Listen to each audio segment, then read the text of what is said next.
Why do we have juries? 1. A distinctive feature of the criminal process in common law countries is the jury. There are two kinds of juries. The grand jury indicts or brings charges against a defendant.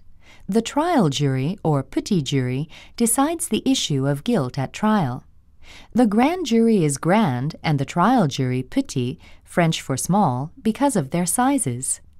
Historically, the grand jury had 23 members and the trial jury had 12. The jury has been the deciding body in criminal trials in English law for 700 years and in American law since the founding.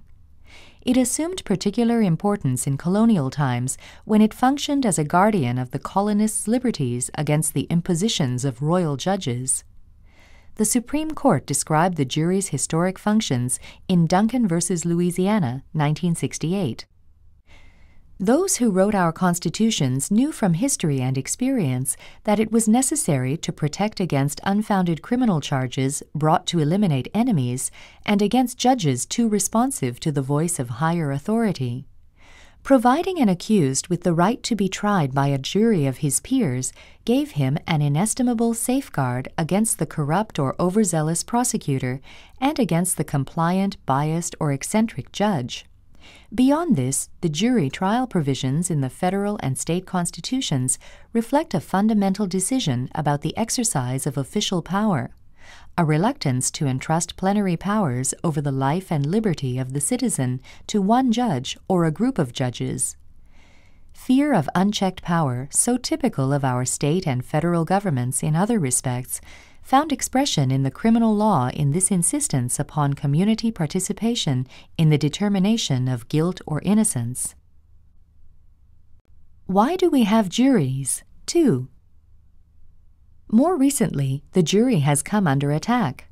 The criticisms have come in part because the jury has been fulfilling its historic functions, but critics believe those functions no longer fit our modern world.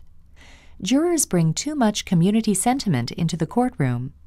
Under this view, the role of the jury is not to protect the defendant's liberties, but simply to find the facts without error or prejudice, a task for which they are less well equipped than a professional judge. These criticisms expose an inherent conflict in the jury's role. The jury is the ultimate fact finder, and as such should be neutral, detached, and objective. At the same time, the jury is the conscience of the community in the courtroom. By bringing in the community's perspective, the jury may do something other than simply determine the facts and apply the law in a neutral way.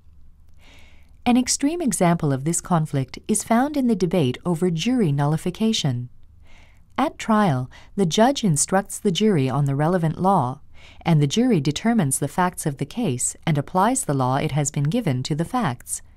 But because a jury's decision to acquit is for all practical purposes unreviewable, it can, if it chooses to do so, refuse to apply the law and acquit a defendant or convict on lesser charges in spite of the judge's instructions. If the jury finds the law to be unjust, too harsh, or out of line with the values of the community, it can, in this way, nullify the law.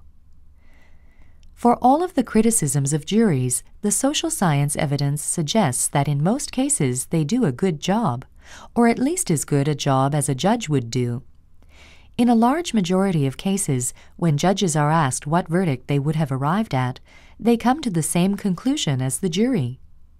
In the cases in which they differ, judges are probably more likely to convict, in part because their constant exposure to the criminal justice system leads them to conclude that most defendants are in fact guilty. Juries are more likely to take account of factors such as the good background of the defendant, the need to accommodate human weakness in issues such as self-defense, and the character of the victim.